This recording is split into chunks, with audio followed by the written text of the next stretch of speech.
In this episode, I'll be sharing with you some of the major causes of house fires and some tips on how you can prevent them.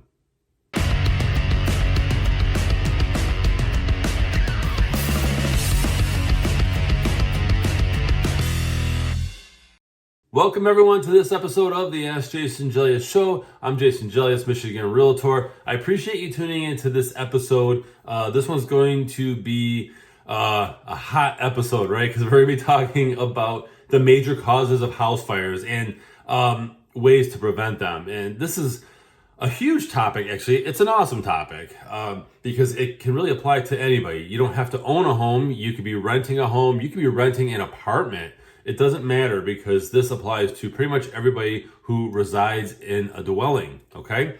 So let's go ahead and dive into this. So, by the way, first off, this information is factual information. I'm going to be sharing some, tips and stats and things like that. But basically, this is courtesy of National Association of Realtors, not an endorsement, although I am a realtor member of the association. But they share great information that I'd like to share with you. So, first off, these days, the way somewhat newer homes are built, homeowners have only 3 to 4 minutes to actually evacuate if you have a house fire. 3 to 4 minutes, which can seem, like it's not enough time when you have a fire. To where back in the day, actually about 30 years ago, homeowners, because homes were built to a different standard, let's be honest, and this is not a knock on builders, it's just factual information. About 30 years ago, homeowners had about 17 minutes to evacuate. So these days, you have about 3 to 4 minutes to get out of a house if there's a fire. 30 years ago, it was 17 minutes. That's crazy. It's kind of scary, actually, but that's because homes were built to different standards. I like to think that, 30 years ago, homes were built slower. They were more focused on detail and all that stuff. And yes, there are more safety things put in place. I get it. But come on. This is factual data that they grabbed from the Fire Safety Research Institute. So now I want to share with you this interesting fact here, in that in just 3 minutes or less, a room could be more than 1,000 degrees Fahrenheit and filled with deadly levels of toxic gas from the smoke in about 3 minutes or less. Not trying to scare you, okay, but this is reality. This is the reality of life, okay? So here's some tips on how to safely get out of a house or a home or condo, whatever, okay, apartment, if there's a fire. And this is the Fire Safety Research Institute shared this online. So first off, you got to have an escape plan, right? You got to have a fire escape plan. You should be practicing that. What happens if there's a fire in the basement, near the utilities, or in your crawl space, or in the ceiling, wherever, right? Lightning strikes a house. And actually, by the way, a little side comment, close to my subdivision that I live in, there was a house that completely went up in flames because it got struck by lightning and they had to rebuild the whole house. It was just terrible. Crazy. Okay, so have a plan A, a plan B, maybe even a plan C, because depending on where the fire starts, okay? Now, check your smoke alarms regularly. When you purchase a house, whether it's a new build or not, have them checked. Especially if you're purchasing a used home, just change them all out. Change them all out and put it in your calendar or in your planner or wherever, in your phone as a reminder. I think they're saying completely change out the whole unit every 10 years.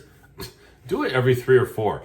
Smoke alarms are not expensive. I think they start at like $30, okay? So just get them. Change them out often.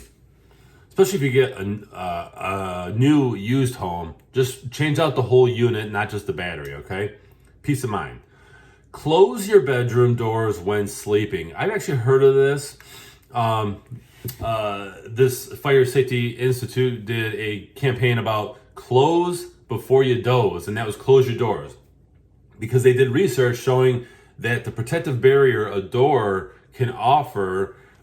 It prevents deadly levels of carbon monoxide coming in for the most part. And then smoke and flames as well. It slows down the process, okay? Pretty interesting, okay? And they actually stated that if you have your door closed, there's about a 900 degree Fahrenheit temperature difference. That's a big difference, okay? So, the number one cause of death in home fires is smoke inhalation. Inhalation, did I say that right? Comment if I said that wrong. But basically, that's the leading cause of death, okay? A home fire happens, you're breathing in smoke, and it overtakes you. You succumb to it, okay? Now, what's the number one cause of house fires, right? Is it the furnace going bad? Is it something going on with, I don't know, an appliance or something? Well, actually, cooking is the number one cause of house fires. I always thought it would have been the furnace, because you have a furnace with open flames, in your basement or whatnot, or in your crawl space or in a closet, which I have seen that, by the way. Smaller homes, they have the unit, like inside the laundry room. But basically, cooking is the number one cause of house fires, and it was behind about 50% of them from 2015 to 2019. Pretty interesting. Most of those fires involved a stove, obviously. Not a microwave, though. You can actually cook in a microwave. I mean, it's not really cooking, but you can. So, they involved a stove and people walking away from the food.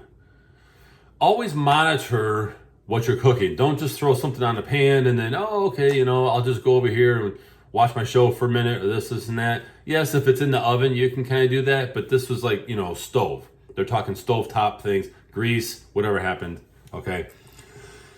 Which, by the way, this Fire Safety Research Institute, the fire officials say that there are only about 30 to 45 seconds to react before a fire can quickly get out of hand. So if something happens on the stove, you got about 30 to 45 seconds, which seems long in that case, especially if there's grease involved. 30 to 45 seconds to actually react. That's pretty scary. Now, another leading cause of house fires is heating equipment. Space heaters. Space heaters are great, right? If they're used properly, if they're not sitting on carpet, sitting near a blanket, touching anything, because the grill of those space heaters gets hot and it can cause a fire, okay? This Safety Research Institute urges homeowners to turn off portable heaters whenever leaving a room or sleeping. Don't leave a space heater on when you're sleeping.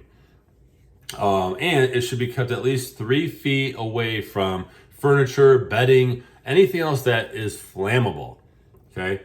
So anyway, it's a lot of information here, but I came across this, I had to share. And of course, somebody did ask me this question actually, hey, what causes house fires, right? I was just curious because I get asked a lot of things. So, very, very interesting information.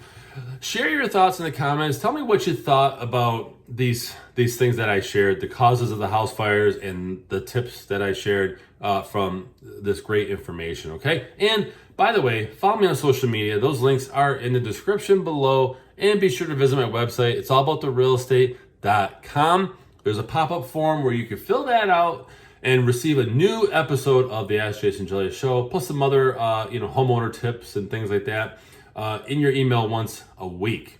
And be sure to subscribe as well. So I really appreciate you guys tuning in. I'm Jason Gelios, Michigan Realtor.